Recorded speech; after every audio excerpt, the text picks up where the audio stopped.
Hello and welcome to this installment of the Delta on the Move lecture series here at the Hong Kong Institute for the Humanities and Social Sciences. I'm Ghassan Moazin. I'm an assistant professor here at the Institute.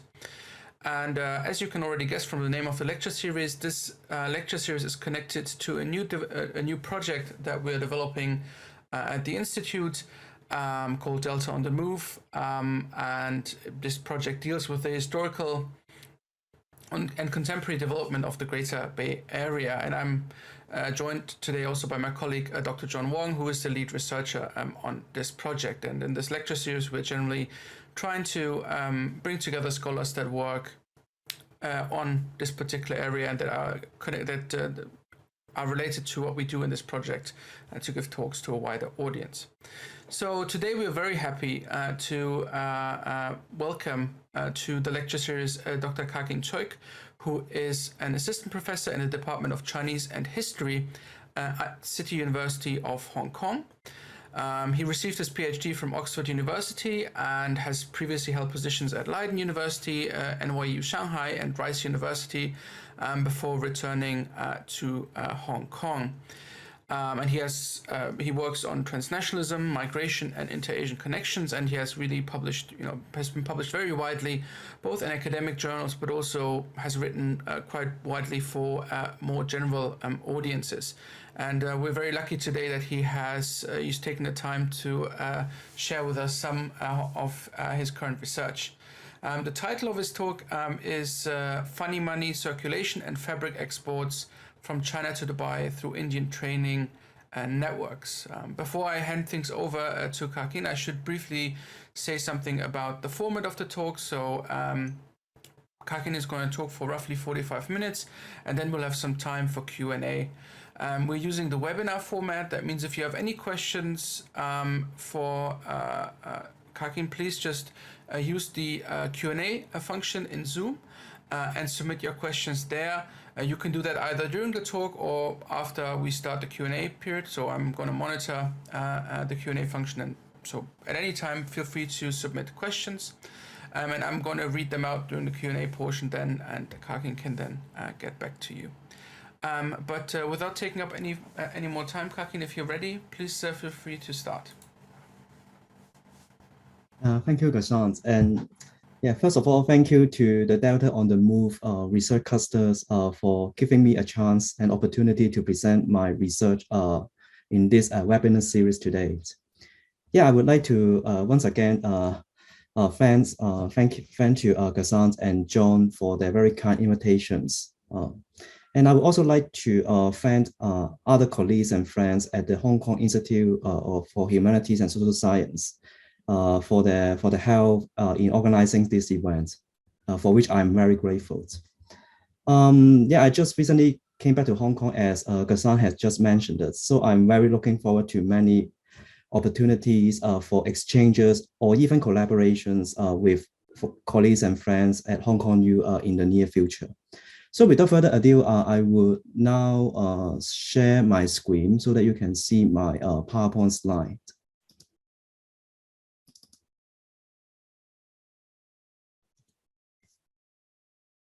Okay, so the title of my talk today is Funny Money Circulations and Fabric Exports from China to Dubai through the Indian Trading Network. I will begin by offering some ongoing ethnographic observations from my research. In the Chinese counties of Keqiao, where I have conducted long-term ethnographic fieldwork since 2009, Chinese suppliers often complain that Indian traders who buy or help their customers in Dubai to buy a large amount of fabrics through their middleman services always find excuses not to pay on time when their shipment arrived in Dubai. Payments are often made after delays and only after urging many times by the Chinese suppliers, including numerous calls and frequent visits to Indian traders' offices in Keqiao. Although the Chinese suppliers are certainly frustrated by these delays, most of them, however, still trust the Indian traders that payment will eventually come. As I found out from my ethnography and the official statistic that I obtained from the Chinese government, a large volume of fabric are being exported from Kurtal to Dubai through the Indian business networks in Dubai, China, and other related places. These fabrics are often low cost, low quality goods, targeting at the niche market in the global south. In fact, poor quality control, mainly due to the traders' small budgets and suppliers' minimum investment in production facilities, inevitably leads to many confrontations among stakeholders in the low-end global trade. One of the consequences that I have observed in Kurtal is the Indian traders often refuse to pay Chinese suppliers on time, but nonetheless manage to maintain long-term ongoing business partnership with them. It is very common for the Chinese suppliers to take orders from Indian traders in Kurtal, even though these traders still own the supplier's money from previous order. I will explain why and how it can be the case. Drawing on my ethnography, I will map out the very complex intersections of several fundraising mechanisms in the transnational Indian trading network. As my presentation will show, while the fundraising mechanisms in Dubai used to consolidate and enhance the financial strength and flexibility among the large-scale Indian trading corporations, the fundraising mechanism, exclusive in the local context of China, has created a larger space for business survival, even among the grassroots and non-elite members of the diaspora, especially Indian traders who do not have enough capital or money available when they are trying to start a deal with the Chinese suppliers. It will explain why in Kurtal, and very likely also in other Chinese trading cities such as Yiwu or Guangzhou, there has been a large level of tolerance for delayed payment from diasporic traders who come from the global south. And this is how the paper will be organized. Part A is an introduction. I begin by outlining my long-term ethnographic and archival research on Indian diasporic traders in Southeast China. Then I will introduce my field site, Kurtal, a district in Southeast China, where I have been doing ethnographic fieldwork since 2009. In part B, I present some of the key findings of my research. It shows how an Indian diaspora economy have been developing in Southeast China, which is reflected by the gradual expansions of their trade economy and the increased number of Indian traders coming to this small part of China. It reveals the development that the Indian trading diaspora has come together in Kurtal despite the multiple power inequalities within the group themselves.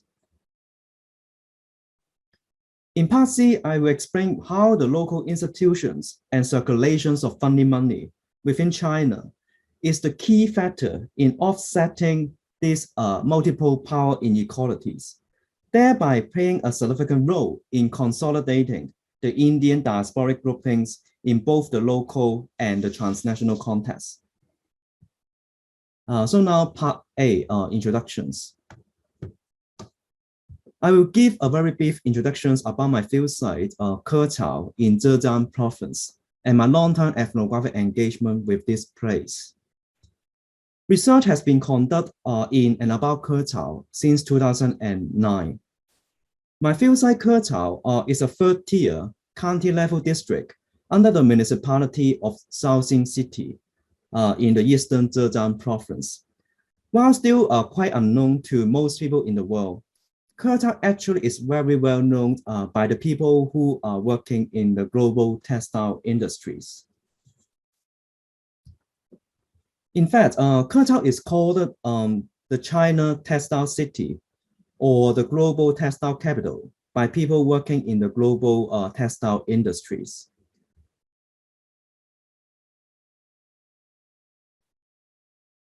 In Kurtal, half of the local Chinese populations, which is close to 600,000 people, are working in the textile trading sector. Since the mid-2000s, Keuk has accounted for the wholesale trade of over 30% of fabrics and other kinds of semi-finished textiles made in China. And about half of these products are exported to near 150 ports across different parts of the world. Now we will have a closer look into the wholesale marketplace in Keuk. In the marketplaces, over 80% of the Chinese companies are small and medium-scale businesses. Most of them are family enterprise. So without any surprise, these Chinese companies, unlike, for example, the state-owned enterprise in China, are not capable of making massive and big investment in their business operations. And they tend to focus on exporting low-budget goods to the global South market in different parts of Asia, Latin America, and particularly the Middle East, with Dubai always topping the list of export from Keuk. Most of these export activities are mediated by the Indian export agents who are based in Keuk. My paper is mainly based on two phases of long-term fieldwork, with one conducted between 2010 and 2012, and another between 2016 and 2017. The study is also based on other short-term occasional visits to Keuk and other related Chinese cities, such as Guangzhou, Yiwu, and Shanghai, throughout the last 15 years, as well as follow-up field trips to India and other places that enable me to trace where some of the products from Keuk end up and who have bought them in the overseas markets. Moreover, I have done archival and oral history research in India, Hong Kong, and China in studying the long-term histories of Indian diaspora involved in this trade and the economic histories of Keuk textile industries over the last 40 to 50 years. I've remained closely in touch with most of my interlocutors through WhatsApp, WeChat, and other means of digital communications, especially during this time of ongoing global pandemic. During the first phase of my ethnographic research between 2010 and 2012, I spent 16 months in Keuk. The second phase of my ethnographic research between 2016 and 17 enabled me to capture the latest developments of a diaspora economy in the context of ongoing changes in the Chinese economy and global capitalisms. And now, part B, I will explore the major characters, the major players of my research, the Indian diasporic traders. Most Indian traders in Keuk identify themselves as Sindhis and followers of Hinduism and Sikhism. Most of them can trace their origin to Sindh province in today's Pakistan. Despite such ancestral connections, none of the Indian traders I have met have ever lived in Sindh or other parts of Pakistan. They were all born outside of Sindh after the partitions of India and Pakistan in 1947, a historical rupture that forced non-Muslim Sindhis to move from Pakistan to India. This marked the beginning of how a large number of Sindhi become permanently diasporic as they could never return to their homelands. The partitions caused a dispersal of Sindhis to different parts of India. After some years, there was also Sindhi remigrations from India to different parts of the world, with Dubai and other places in the Middle East being the most popular destinations. In fact, among my Indian interlocutors, there are a remarkable number who, while still being Indian nationals and holders of Indian passports, were born and raised in Dubai. In the 1960s and the 1970s, some of my Indian interlocutors, their parents and their grandparents, decided to move across the Arabian Sea and Indian Oceans, where long-distance trade continued to boom in port cities like Dubai and Mombasa. According to them, a large number of Sindhis moved to Dubai as workers for the trade companies at that time. This wave of migrations peaked in the early 1970s. In this wave of Sindhi global migrations, family networks and village networks have played a crucial role. Indeed, such intersections between kinship and ethnic business development has been very well documented by the scholarly literature on Sindhi diaspora in recent global histories. And most of them were written by historians and anthropologists, such as Claudine Markowitz and Mark Anthony Fassant. The analysis demonstrate that the rapid expansions of Sindhi business networks have been coupled with the global dispersal of their family members across the world. And that was precisely the major strategies that my Sindhi interlocutors used to run their trading companies in different local and transnational contexts. And there were also very important structural and global historical reasons that has made Dubai as one of the most important trading centers of fabrics in the transnational Sindhi business networks.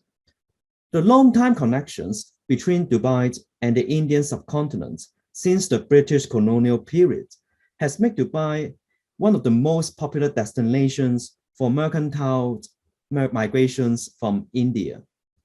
In fact, Indians are the largest foreign populations in the UAE, and a large number of them are Sindhis concentrated in Dubai, forming as Indian extended, as described by anthropologists working in the Middle East, Lihan Rohrer.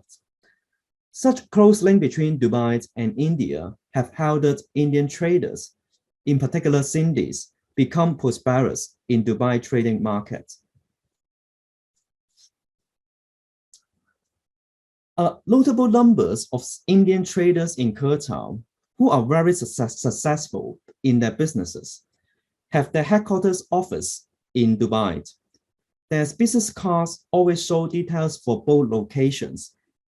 Yeah, these business cards, as you can see on the screen, in a sense is what we understand as the physical manifestations of the traders' claims to be able to be in two places at the same time.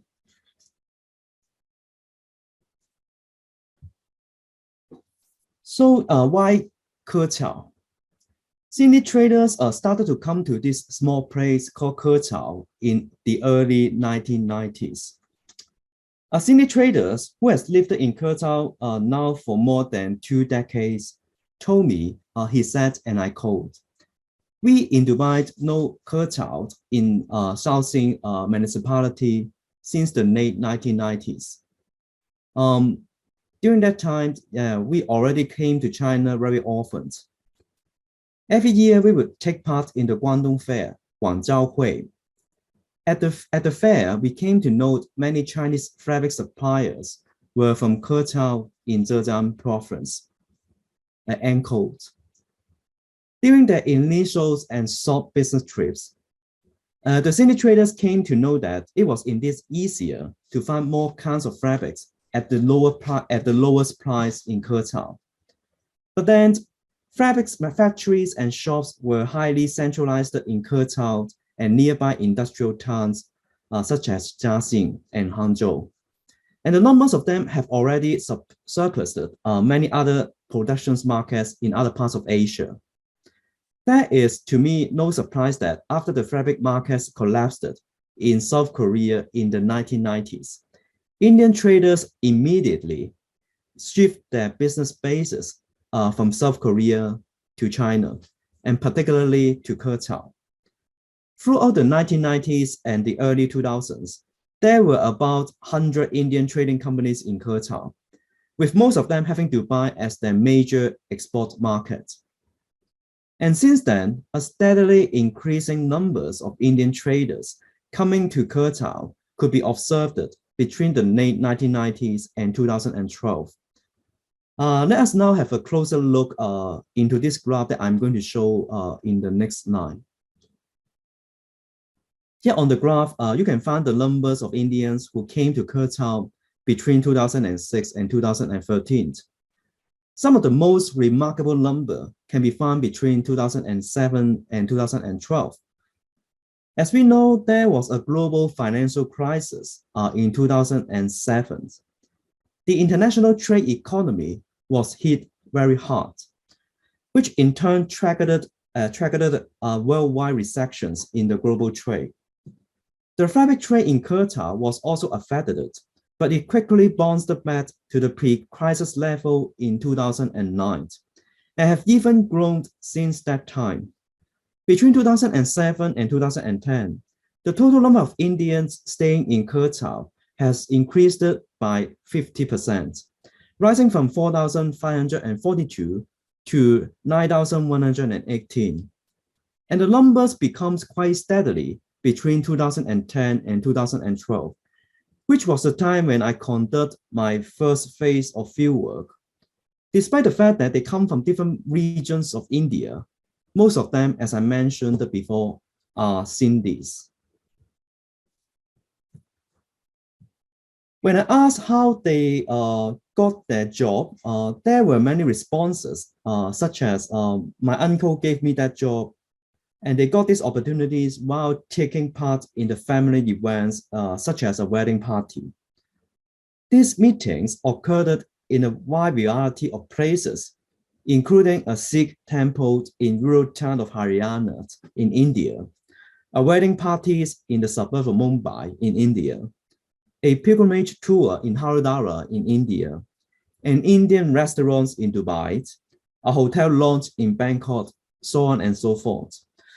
What these locations have in common is that they are all communal places and public spheres that most Sindhis and the extended or joint family members meet because of religious and social reasons. In other words, the expansions of transnational Sindhi business and recruitment of diasporic laborers goes hand in hand with the long-term maintenance of kinship network and connections. While such individual case indicate the ways in which one Sindhi family firm has been organized transnationally, it doesn't explain much about how these Sindhi families come together in Qatar as one group and why they behave in such a way, showing their belongings to one ethnic and diasporic community in China. For instance, over hundreds of Sindhis would take part in the Sunday religious congregations in the Sikh temple, as well as the annual religious celebrations, such as Holi, which is the time now, Diwali and Chati Chand, presenting themselves as one community, despite the fact that they are working for different family businesses in the global textile industries. In fact, I would say it's precisely the questions that the early scholarships cannot quite answer.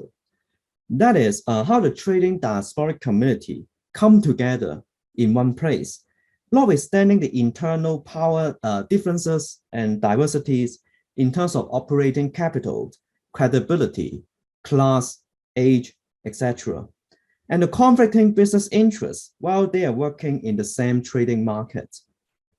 In other words, how do the grassroots and non-elite members of the diaspora also manage to mobilize transnational capital in financing the global fabric trade?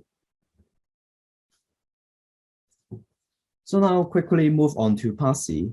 I will explore these important questions by ethnographically mapping out the three key fundraising mechanisms which are intersecting formal and informal transactions operated by Indian traders in Dubai and China through their transnational Indian trading network.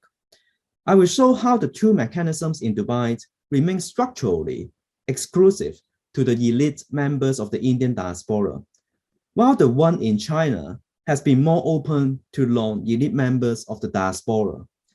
Drawing on the comparisons of these three fundraising mechanisms, I illustrate how China has played a historically specific and very important role in consolidating the Indian diaspora traders in Qatar, helping them to overcome the internal diversities and differences and the multiple power inequality within the transnational diasporic community.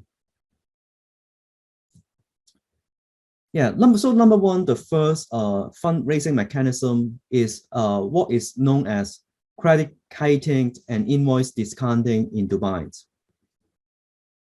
In Dubai, credit kiting, as my interlocutor described it, is the main way for buyers to finance export deals, especially when they do not have enough funds at the very beginning of the deal making.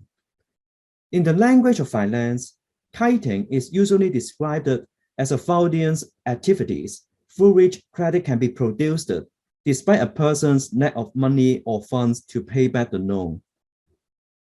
The origin of the term comes from the metaphor that there is no money supporting a kite, just air.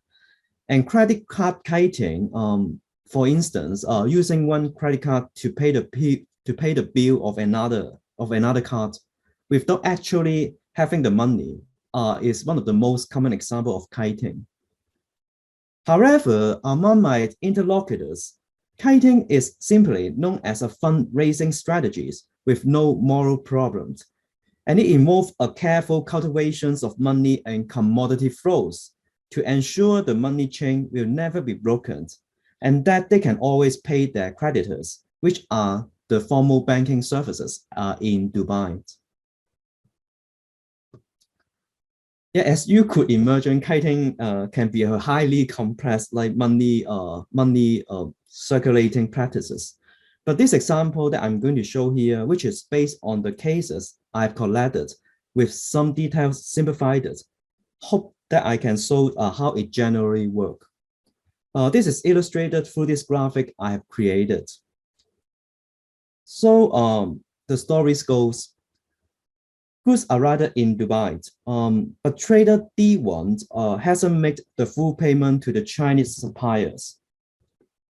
Indian traders D1 resell the goods to another Indian trader D2 on a 60-day letter of credit, LC, which is, as you can see, is a bogus deal.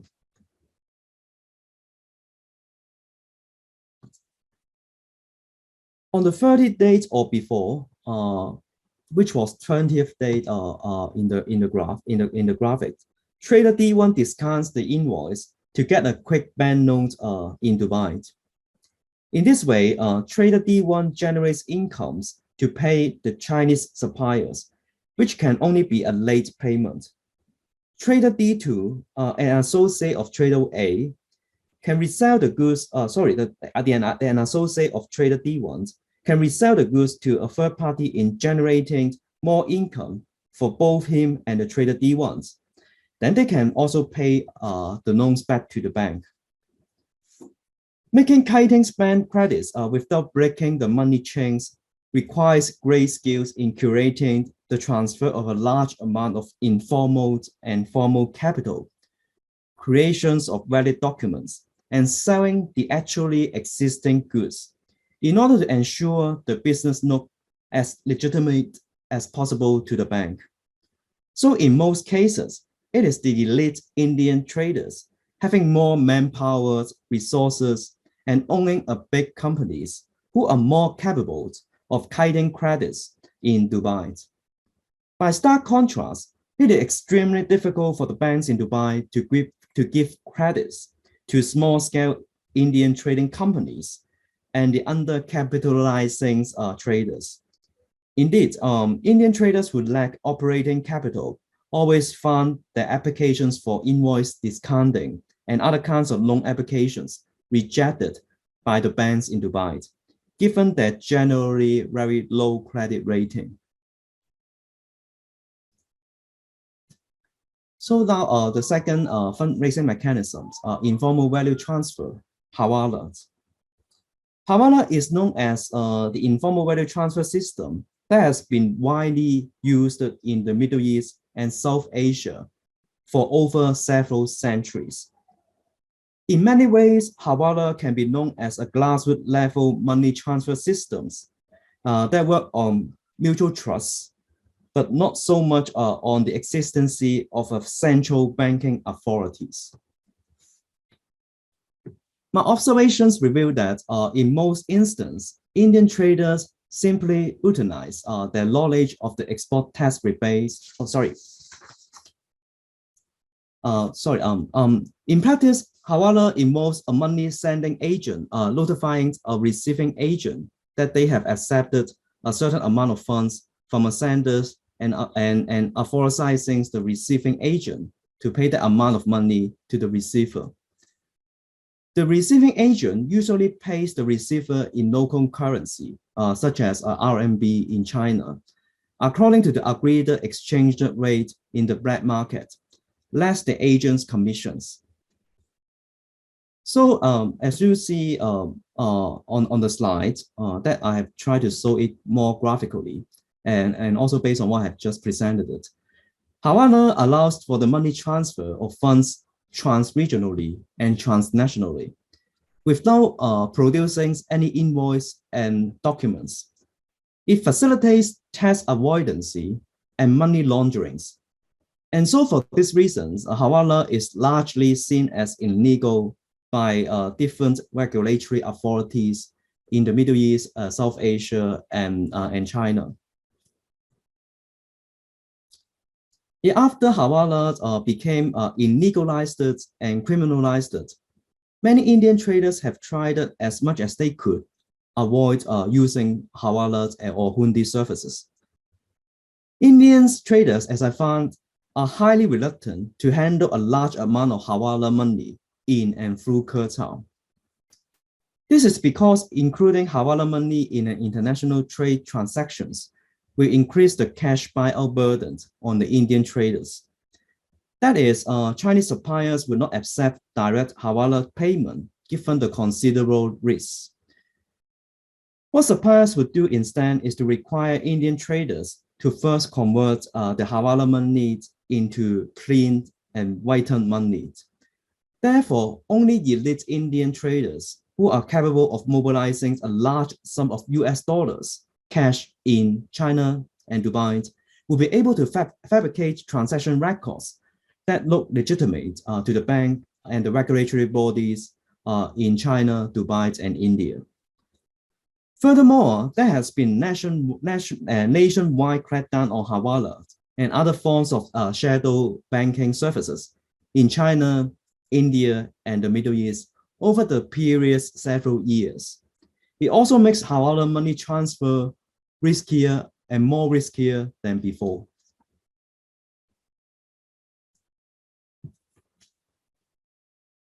But nonetheless, in the third fundraising mechanism that I'm going to show you now, the export rebates in China, 出口退税, which has been widely practiced in Curtown, and it completes the stories. And the stories about export rebates in China is radically different from what I have just presented in terms of Hawala, in terms of the credit kiting. While in credit kiting, the Chinese formal banking sectors are no less lenient than the ones in Dubai. The Chinese government's sustained interventions in developing the low-end trading sectors in Southeast China, as I will show here, has made a unique differences here. One such intervention has been the state-sponsored economy of export tax rebate in China.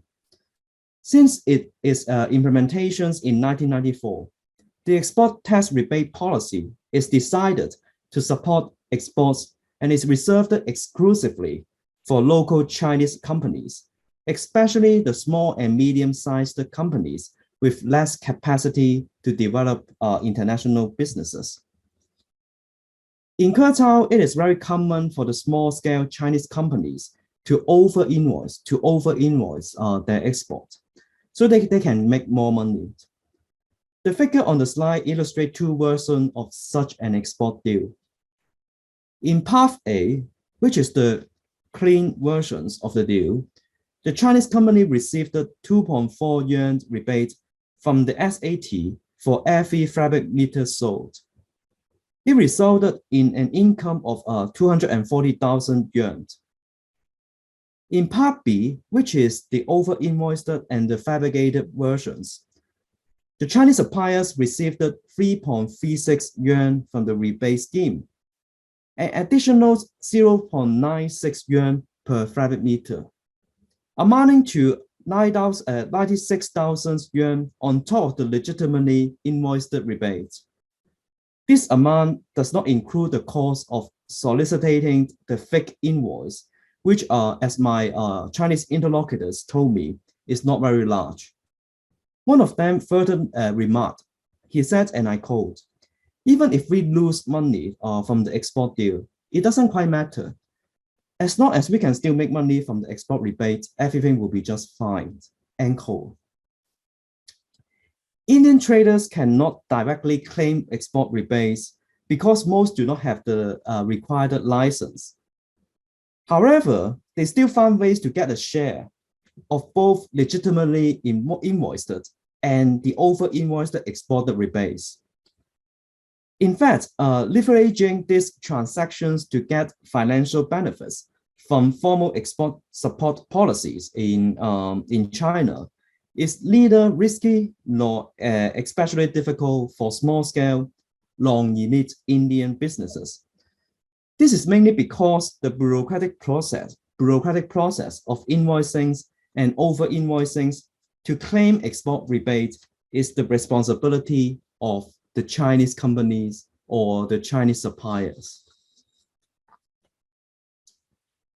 And my observations reveal that in most instances, Indian traders simply make use of their knowledge of export tax rebates as a local knowledge, and the ease with which suppliers can overclaim to bargain harder with the suppliers. The Sydney traders are well aware that even if the Chinese suppliers lose money on some aspect of the deal making, they can still profit overall thanks to the government's export tax rebate scheme. For instance, Sydney traders may negotiate for a buying price lower than the production cost, ask for a higher rate of commissions, or request a gift. One such compensation package includes a Chinese suppliers paying a full year of office rent for an Indian traders in Kershaw. And more commonly, Indian traders would always receive gift money from Chinese suppliers in the form of cash, WeChat digital money, or bank transfer to their Chinese bank accounts. So to sum up, this invoice economy, as I put it, has created a larger space for a collaborative and collective business survivals among the grassroots players, especially the Sydney traders, who may not have enough capital available when they initiate a deal with the Chinese suppliers. In turn, the Indian traders, as a group of trading diaspora with vast internal differences and diversities in terms of class, age, local knowledge, and wealth, they managed to stay together and even expand the size of their diasporic communities in Southeast China. So now, just some very brief concluding remarks. Number one, as my presentation trying to show, despite also because of its irregular and illegitimate nature, the circulations of funny money, including the Hawala money and the credit kiting money and the export rebate money, facilitate a low-cost fabric trade between China and Dubai. Funny money circulations are concluded within and around regulatory frameworks set up by the state and financial authorities, and are sustained by the real movement of low-cost commodities through the Indian trading network and its diasporic connections. Number two, funny money circulations and transactions exploited institutional inconsistencies that fails to fully govern money transfer and transformations, and in the process often have rather surprising positive effects on the international trade, especially in terms of redistributing power and wealth on a broad social and economic scale. It is indeed very remarkable that the funny money transactions take place despite the structural and institutional forces seeking to oppress or even eliminate this informal and formal money circulations mechanisms created by the diasporic traders.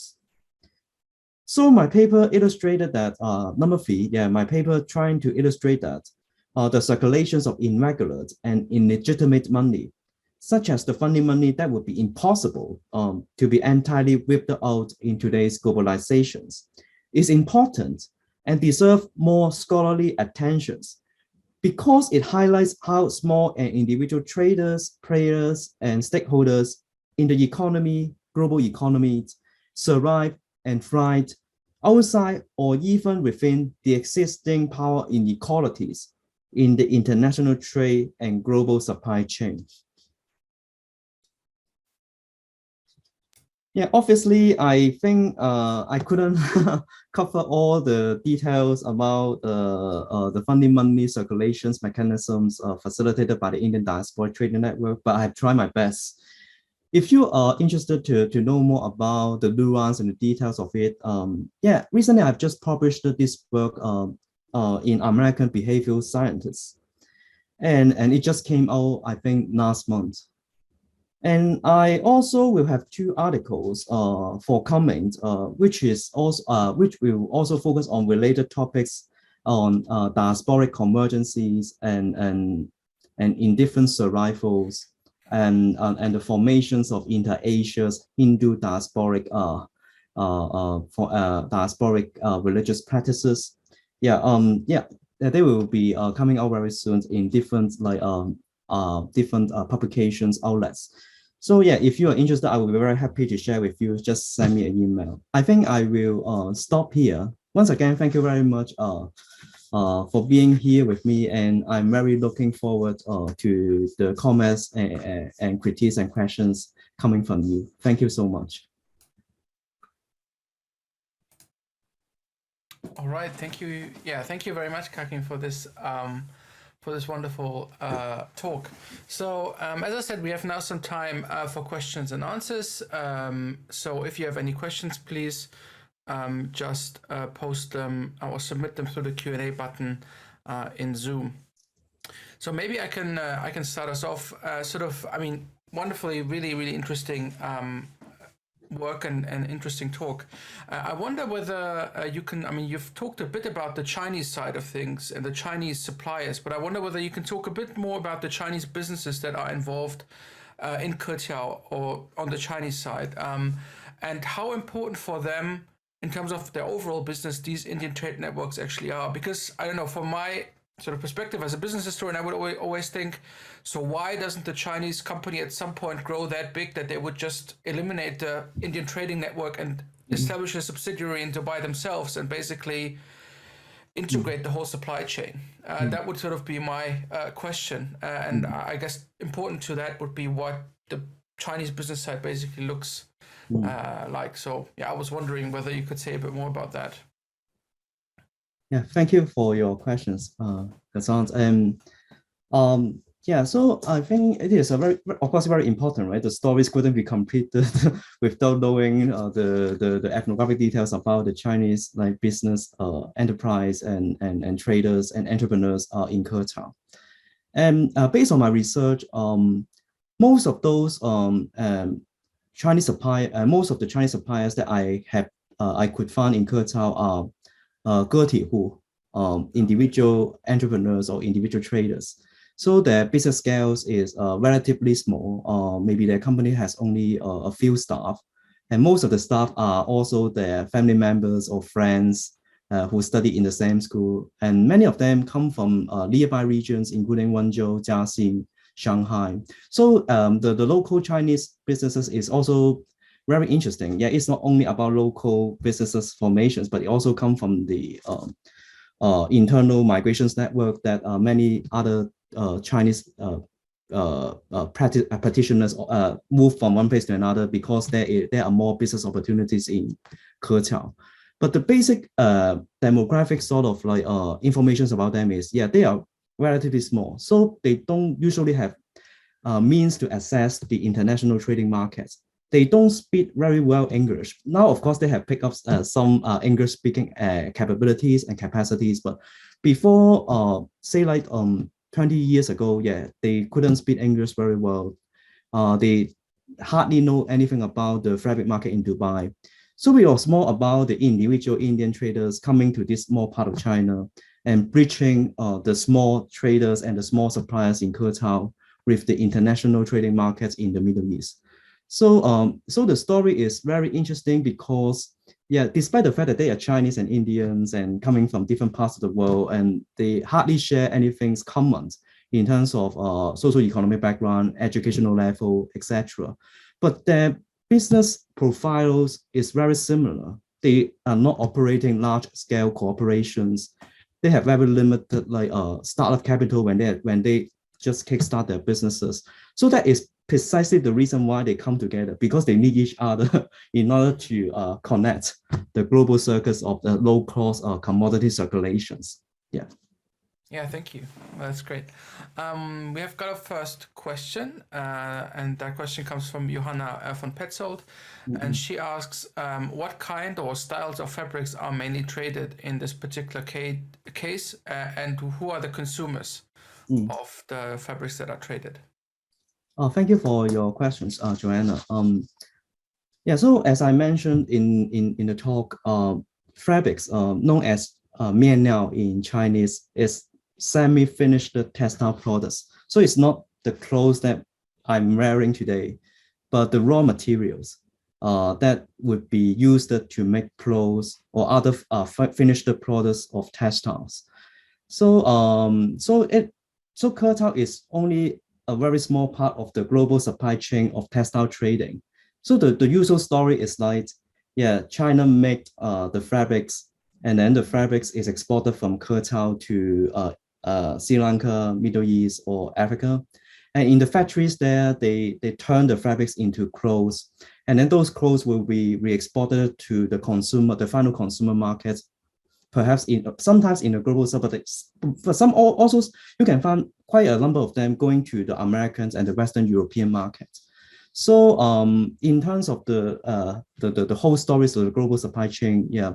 So Kurtao is like right in the middle. So it's leader from the very beginning of the global supply chain, but it's also not so directly connected to the end side of the global supply chain of textile industries. Yeah. Yeah, thank you. The next question comes from Jackie Amayo. The question is, are there major differences between the Indian trader community in Kurtao and in EU? And if yes, what might be the basis of these differences? Are there any Indian traders who have graduated from Chinese universities? And has the community in Kurtao had any issues with the quote-unquote kidnapping of traders to force payments? Good questions, yeah, and thank you for this question, Jackie. Where should I start? Yeah, So, if for those of you who don't know, Yiwu, yeah, Yiwu is another very interesting international trading city. It's not very far away from Kurtao, in which now is known as the world supermarket, because most of the small commodity we use today is like pens or stationaries, small items. Many of them are traded in the gigantic wholesale marketplaces in Yiwu. And Yiwu is also one of the most internationalizing sort of like hub for Middle Easterners, South Asians to be based as like brokers, traders, because that is the major place that international trade take place between China and the global South.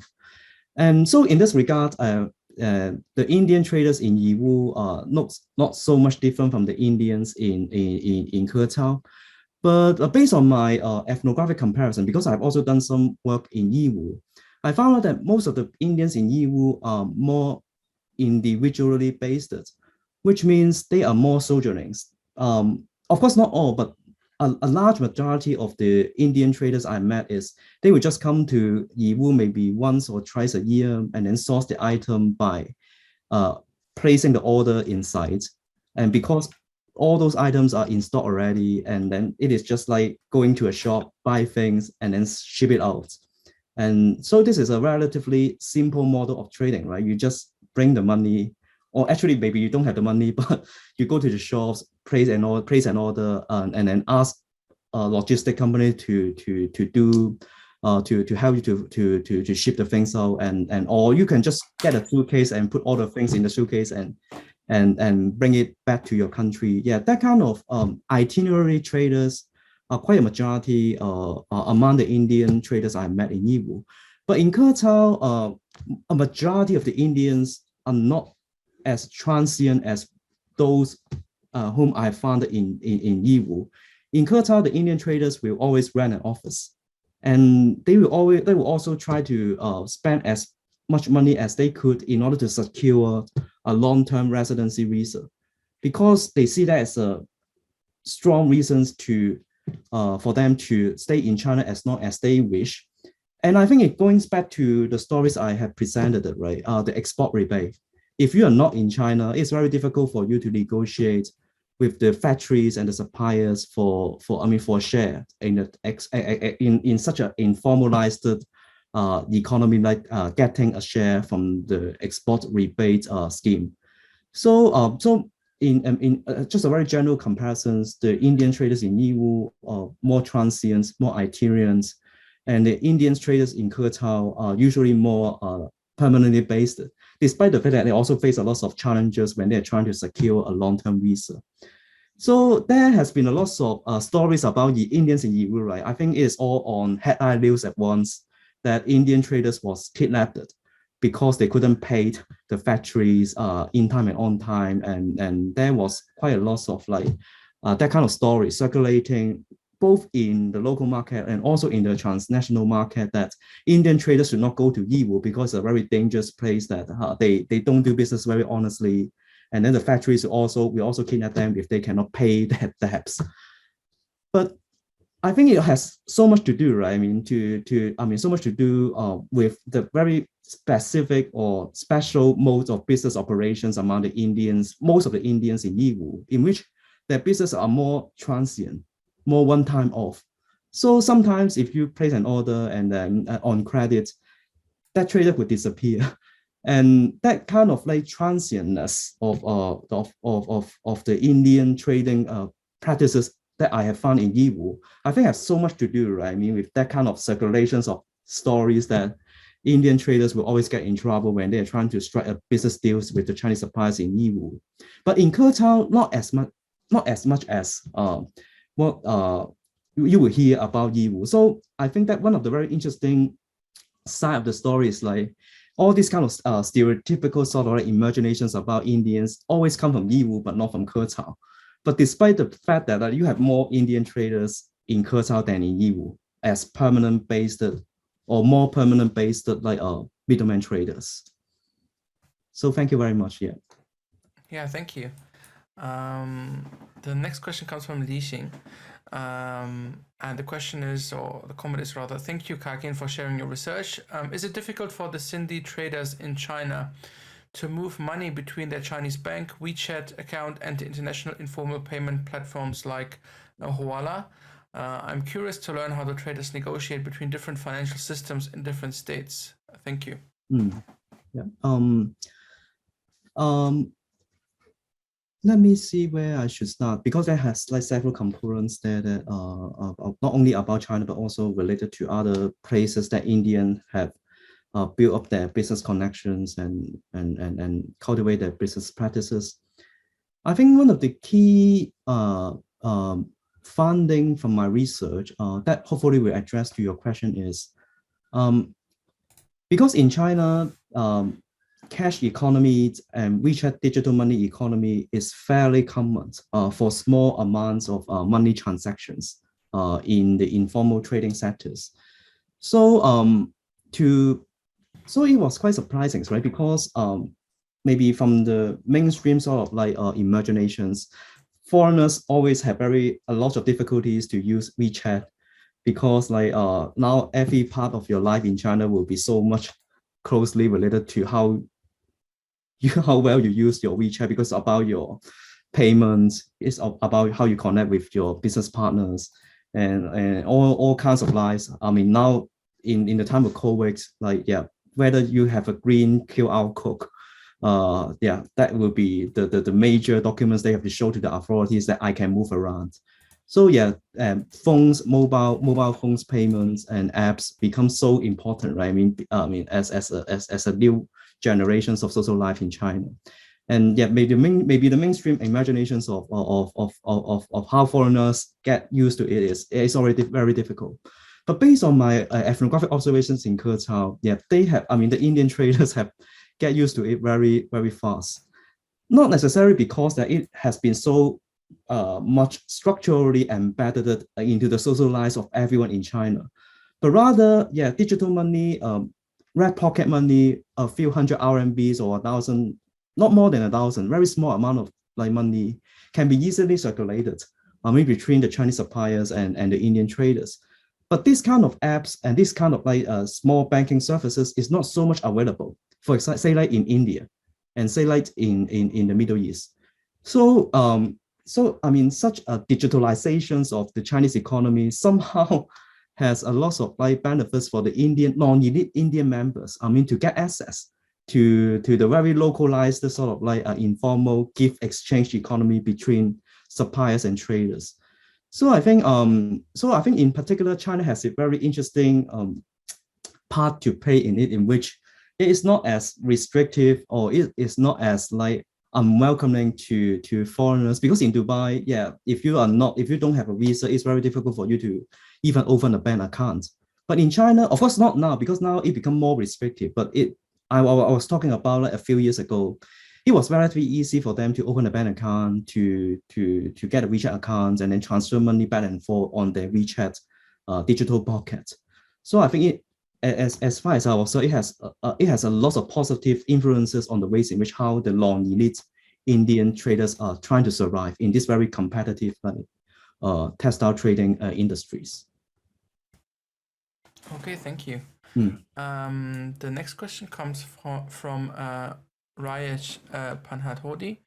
The question is, what elements played out in creating a Sindhi stronghold in the textile industry in China?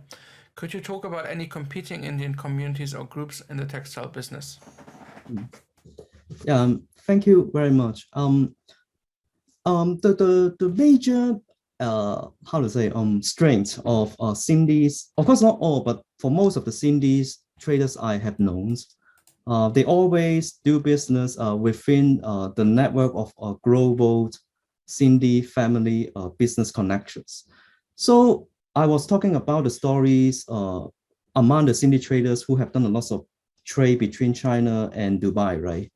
And it is not from China to India, mostly because they have a very interesting sort of like remigration history from India to Dubai in the 1960s and the 1970s. And it was the beginning of their stories and how they have become so globalized in terms of their family connections and business networks.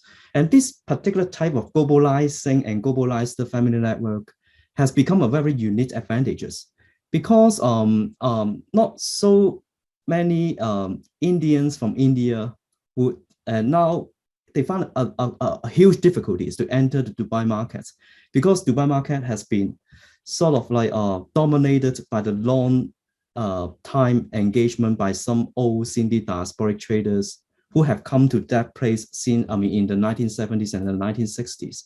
So it become quite a niche, a transnational ethnic niche economy that only exclusively reserved by such a expansive and ever expanding Sindhi business networks between China and Dubai, and not necessarily between China and India. And so for other Indian traders who are non-Sindhis, they will usually just do direct like trade businesses between China and their home country or their home state.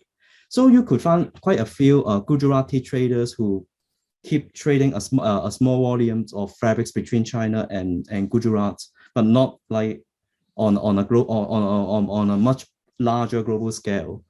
And there are also a sizable Pakistani community in Kertao, and they have been doing a lot of trade between China, Kertao in particular, and Peshawar, a borderland region between Pakistan and Afghanistan. And most of those Pakistani traders that I can find in Kertao, they are all Pashto speaking people. So they are a very unique type of Pakistani community who have been doing a lot of transnational and translocal business, but with mostly with direct link between the between China and their home country Pakistan, or the country nearby like Central Asian states and Afghanistan. So in that sense, I think that Cindy is very interesting because it seems to me they are more global and transnational. Yeah. Yeah, that's interesting. Yeah, thank you. The next question comes from Tianshi, and the question is about the current state of things during the pandemic. So the question is, thank you, Kakin, for sharing your detailed research. I'm wondering whether there's any change for this India-China middleman trade during the pandemic. Thank you very much. Of course, I mean, pandemic has changed all of our life, right? Not only the traders, but all of us. So there has been quite a lot of unwanted implications, right? I mean, for the local and the transnational textile industries. And one of the major issues that many Indian traders have been facing now is it is extremely difficult to enter Chinese borders. As you know now, China has zero COVID policies, and you hardly have any international flights flying into China because they want to keep COVID as the number of COVID cases as minimum as possible. So it is extreme, not necessarily because they have becoming more restrictive in giving a visa. Yeah, it's still okay and possible for you to apply for business visas, but somehow you have no international flights coming from outside to China, and it makes moving into China physically become quite impossible at the moment. Remarkably, when you remember pandemic started in China in 2020, around the time of February and January. And in usual cases, elite Indian traders who have money, who have capital, yeah, that was the time like a Chinese New Year, right? So for those people who can afford international trips, they will always go back to India to spend a holiday with families during the Chinese New Year holiday, because that would be the only time that they don't have to work. And yeah, in 2020, a lot of Indians moved, not a lot, but for those rich and wealthy Indians, they moved out from China originally just for a short holiday, but it turns out that they could not come back because the rest is history. But you know that after that we have the outbreak of the disease and the virus, and China closed the border, and it was almost impossible, I mean, for people to go back to China.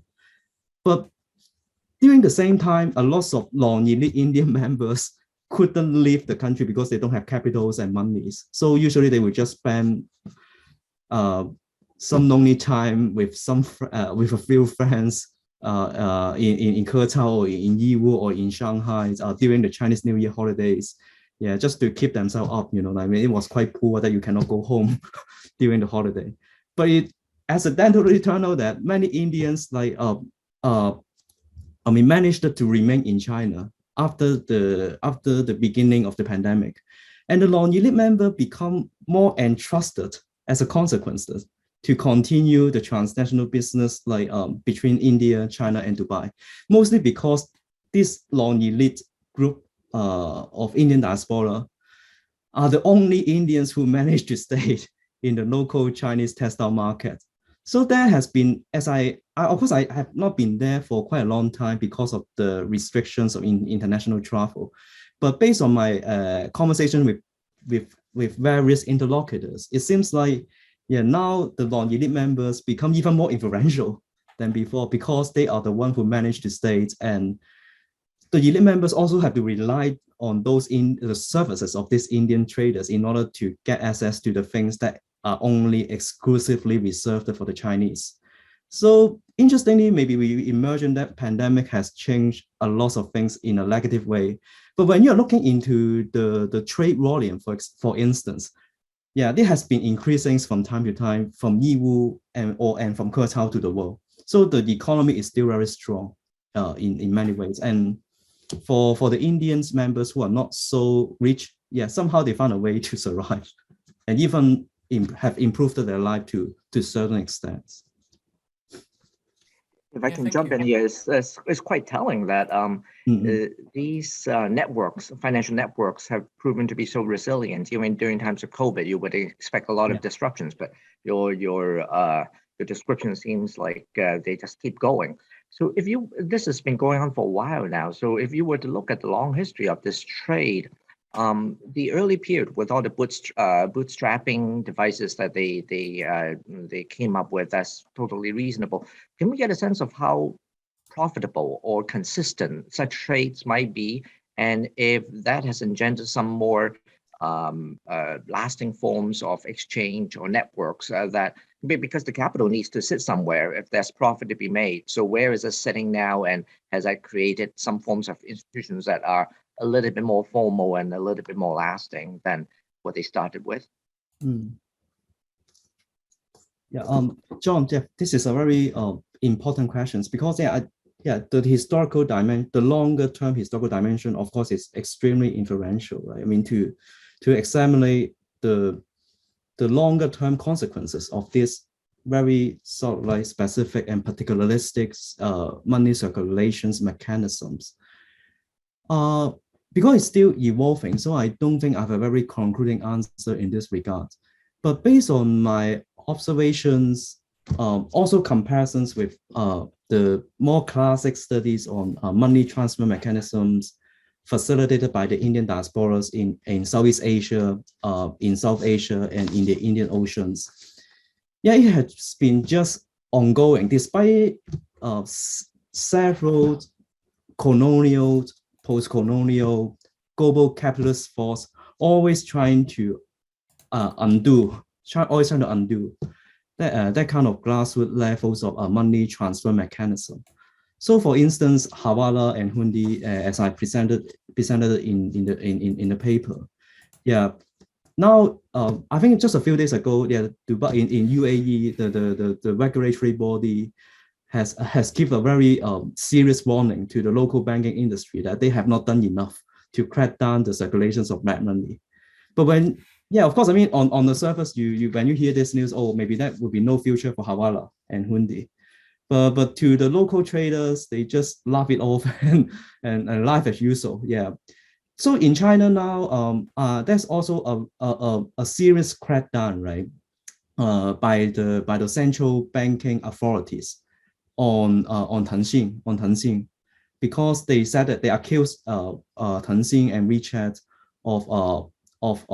of just enabling, I mean, so much like informal value transfers, shadow bankings, and informal value transfers through the use of WeChat pocket money. And yeah, and there has been a huge fine as far as I remember the news. I think that the news was just coming out like a few days ago. But if they couldn't use WeChat money, they can still use cash, right? So in a way, I think this kind of like how to say interventions, structural interventions from the formal and state level institutions. I mean, hoping to undo the long-term existence of informal value transfer is always very unsuccessful. And so so it's quite speculative, I would say, but based on my ongoing ethnographic observations, I don't see there has been a decreased level of resiliency and flexibility that have been exhibited by this kind of like informal value transfer mechanisms and practices cultivated by the grassroots level traders. So I think we still need a lot more historical and ethnographic materials to prove it or disprove it. But as an anthropologist, I see everyday life just as usual, despite the fact that now we have a very interesting time of living our life under an ongoing global pandemic. Yeah. Fascinating. Thanks very much. Yeah, thank you very much. I'm cognizant of the time. We've kept you for quite a long time already, and unless there's any final questions, I think what remains for me, Kakin, is to thank you very much for taking the time to give us such a wonderful talk and share with us some of the fascinating research you're doing, and also for so patiently answering all of our questions. Before I sign off, I should mention that the next lecture in the Delta on the Move lecture series will be taking place on the 4th of May. And then we are very happy to welcome Dr. Dennis Ho from Yale University, and she will be talking about, or the title of her talk is Oyster Man and Refugee, Hong Kong and China Between the Tides, 1949 to 1997. And we will, as always, advertise that through email, our website, social media, and so on. So please have a look out for that. But once again, Kakin, thank you very much for the wonderful talk, and we certainly all look forward to learning more about your research in the future. So thank you very much, and thank you to all of you for tuning in. Thank you for having me, and thank you for all the questions and the comments and the critiques. I highly appreciate it while I'm trying to revise my work. Yeah, thank you very much. All right. Thank you. Yeah. Right. Good. I wish all of you have a good day. Yeah, you too. All right.